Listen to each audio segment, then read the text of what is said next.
afternoon, dear students of class 10. So last time we finished chapter analytical chemistry. Today we'll be starting a new lesson, that is chapter number 7, Metallurgy. Chapter number 7, Metallurgy. Okay. So in this chapter we'll be doing occurrence of metals directly.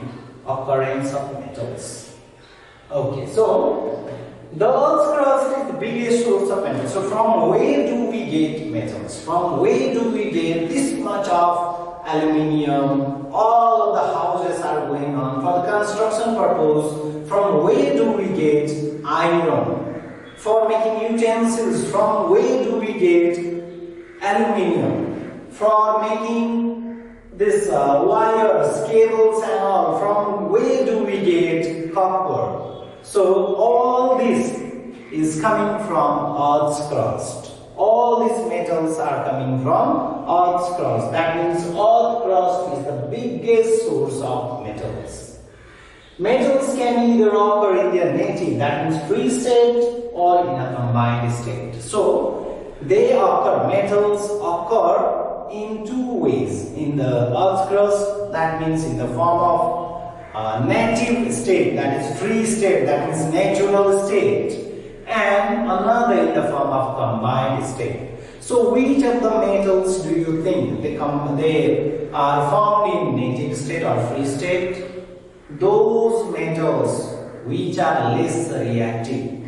Those metals which are less reactive can be found in free state. For example, gold, platinum, they do not react at all. They do not react with air, they do not react with water, they do not react with acids. So they occur in free state in nature.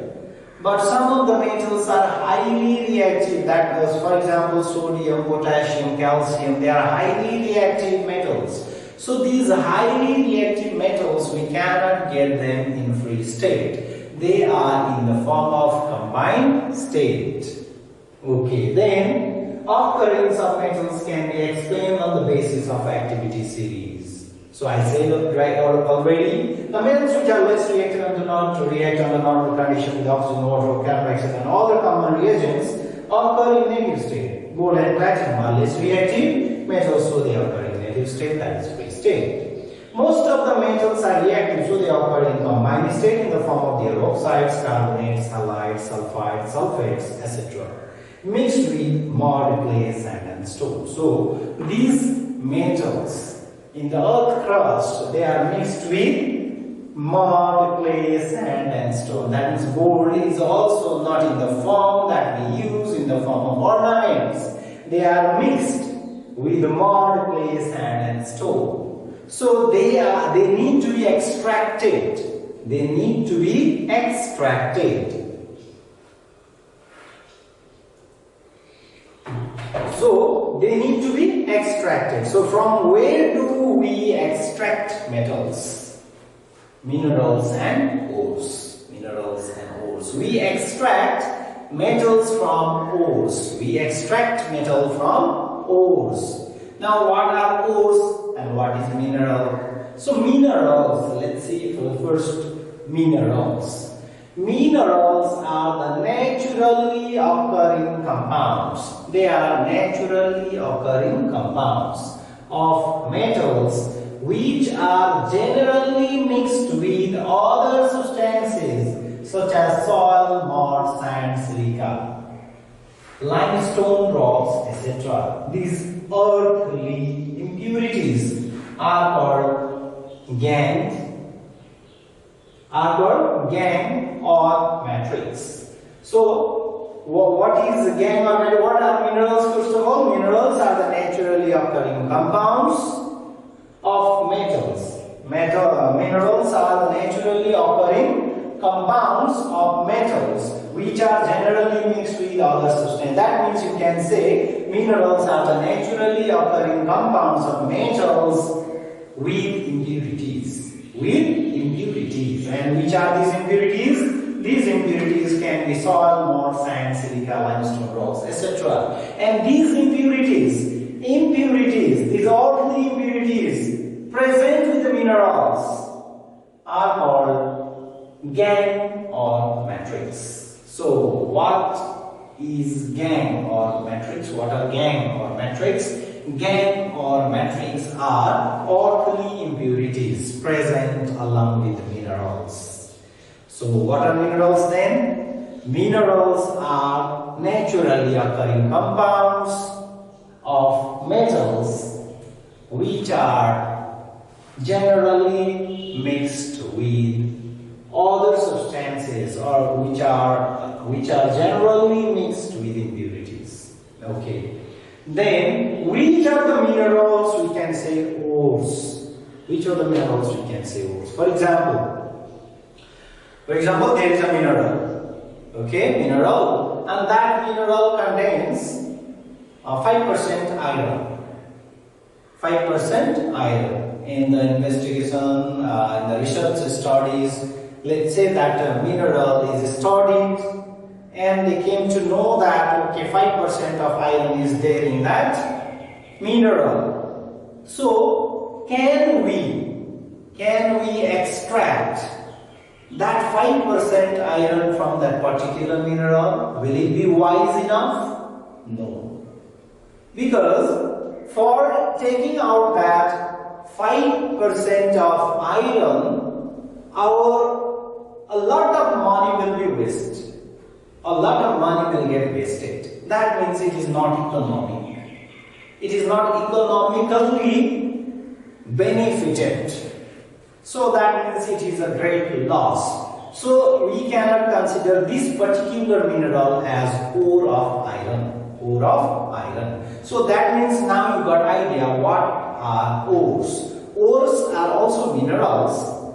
Ores are minerals, okay, from where a particular metal can be extracted economically. Can be extracted economically. So, are those minerals from which metals are extracted commercially or economically at a comparatively lower cost and with minimum effort.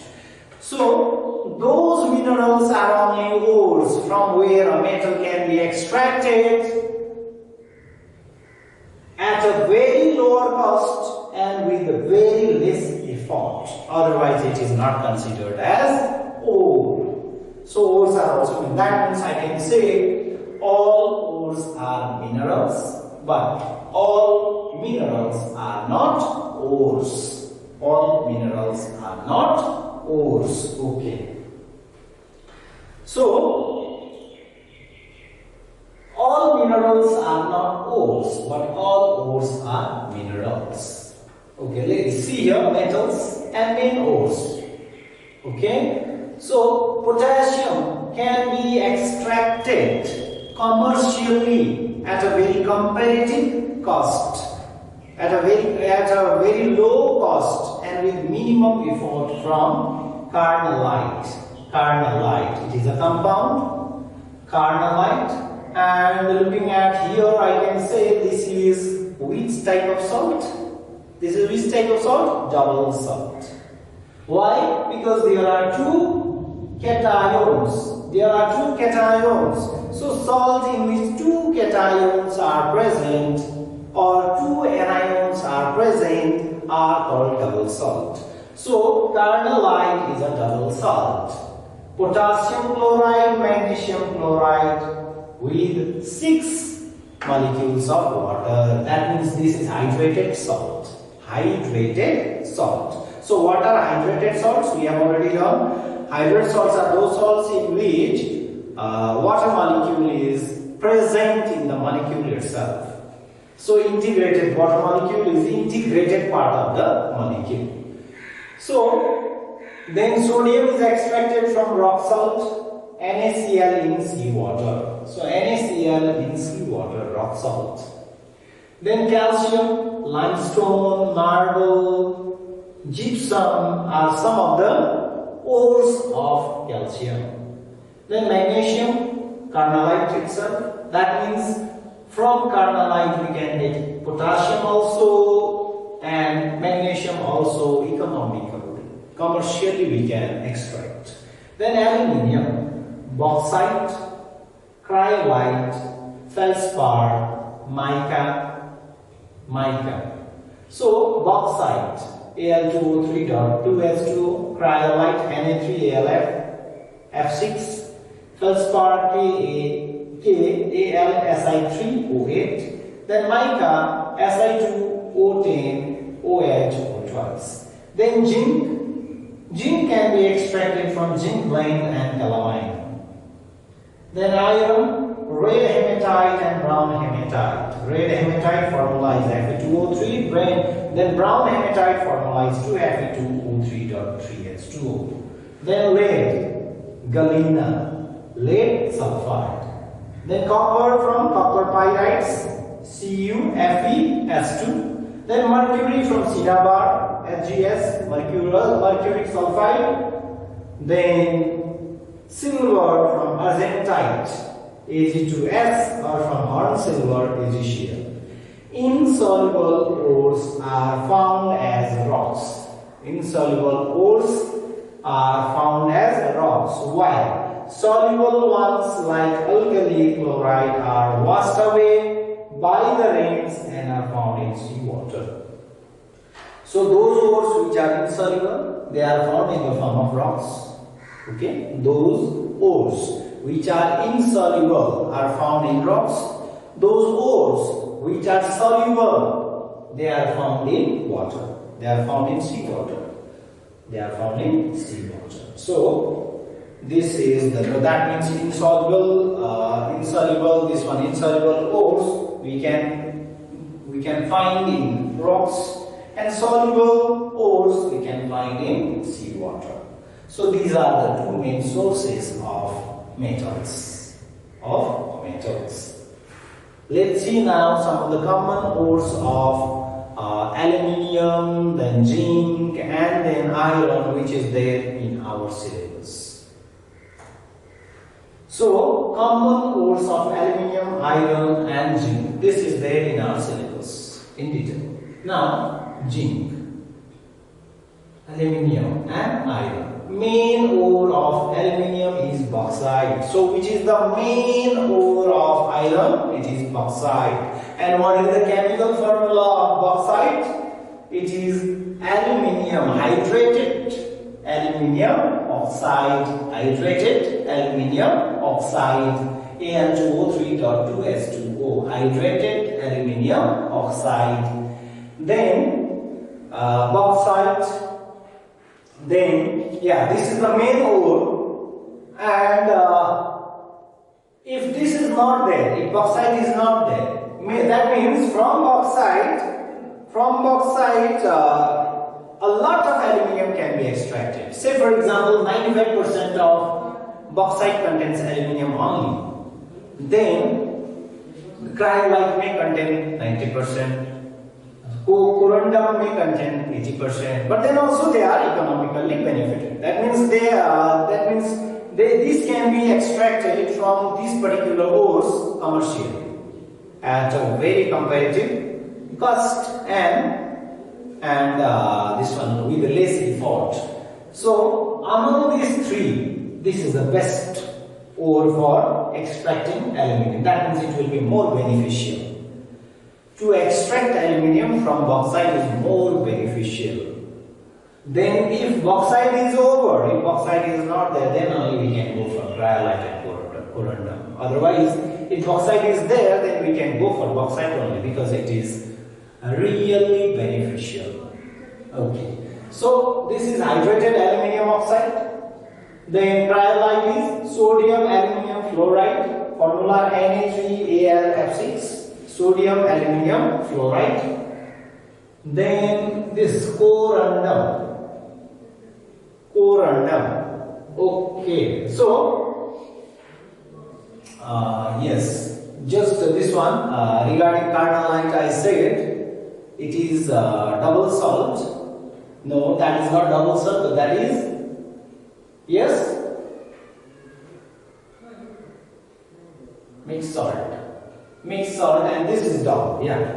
Then corundum anhydrous aluminium oxide. Corundum is anhydrous aluminium oxide. Then iron is mainly extracted from, okay, so which is the main ore of aluminium? It is bauxite. And which is the main ore of iron? Hematite. Though there are many ores, but from hematite it can be extracted economically, commercially. It is very much benefited. It is very much, yes, it is of very much high benefit to extract iron from hematite. So red hematite anhydrous ferric oxide Fe2O3, brown hematite hydrated ferric oxide Fe2O3.3H2, magnetite triferric tetraoxide, then iron pyrites, that is iron disulfide, chemical name, formula FeS2, then siderite, ferrous carbonate. Siderite is ferrous carbonate, FeCO3. Okay, so which is the main ore of iron? That is hematite with formula Fe2O3. That means it is red hematite. So which is the main ore of iron? Red hematite. And which is the main ore of aluminium? It is bauxite. Then let's see which is the main ore of zinc. It is zinc blende. It is zinc blende, ZnS. So though there are 3 ores of zinc, but zinc blende is the chief source. That means from zinc blende we can get a lot of zinc. So zinc sulfide, ZnS, and zincite is zinc oxide, ZnO. Then calamine is zinc carbonate, ZnCO3. Okay. So regarding the extraction process and all will be doing in next class. So here what is very much important is the definition of mineral and ore. So what is mineral? Mineral are naturally occurring chemical compounds of metals along with some impurities, and these impurities are called gangue or matrix. And ores are those minerals from which a metal can be extracted commercially with a very low cost and with minimum effort, and which is the chief source, which is the main ore of aluminium, it is bauxite. Which is the main ore of iron? It is hematite, especially red hematite. And which is the main ore of zinc? It is zinc blende, that is formula is ZnS. This much for today.